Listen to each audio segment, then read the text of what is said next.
कछुआ और लालची बगुला।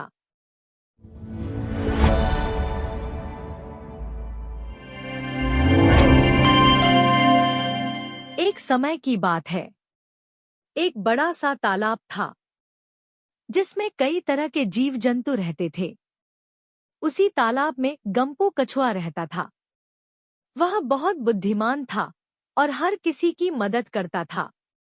उसी तालाब के किनारे एक लालची बगुला भी रहता था। वह रोज मछलियों को पकड़कर खाता था, लेकिन अब वह बूढ़ा हो गया था और शिकार करने में आलसी हो गया था। उसने सोचा, अब मुझे कोई चालाकी करनी होगी ताकि बिना मेहनत के खाने को मिले। अगले दिन बगुला तालाब के किनारे उदास बैठा रहा। मछलियों और अन्य जीवों ने उससे पूछा, क्या हुआ बगुला चाचा, आज आप उदास क्यों हैं? बगुले ने लंबी सांस लेते हुए कहा, बच्चों, मैंने सुना है कि यह तालाब जल्द ही सूख जाएगा और फिर हम सब मर जाएंगे। यह सुनकर सब घबरा गए। गंपू कछुए ने सोचा, यह खबर सच है या बगुले की कोई चालाकी? उसने बगुले से पूछा। तुम्हें यह बात किसने बताई?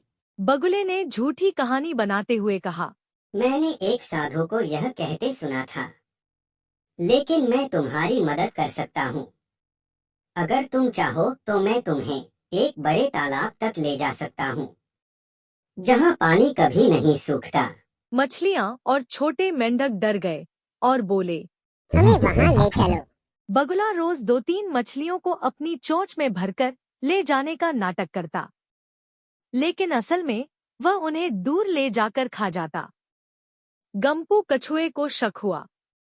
उसने चुपके से बगुले का पीछा किया और देखा कि वह मछलियों को खा रहा है। गंपू तुरंत तालाब लौटा और सबको सच्चाई बता दी। अब सब मिलकर बगुले को भगाने की योजना बनाने लगे। अगले दिन जब बगुला नई मछलियों को ले जाने आया तो सबने उसे घेर लिया और जोर जोर से शोर मचाने लगे। बगुले की चालाकी पकड़ में आ गई और वह डरकर वहां से भाग गया।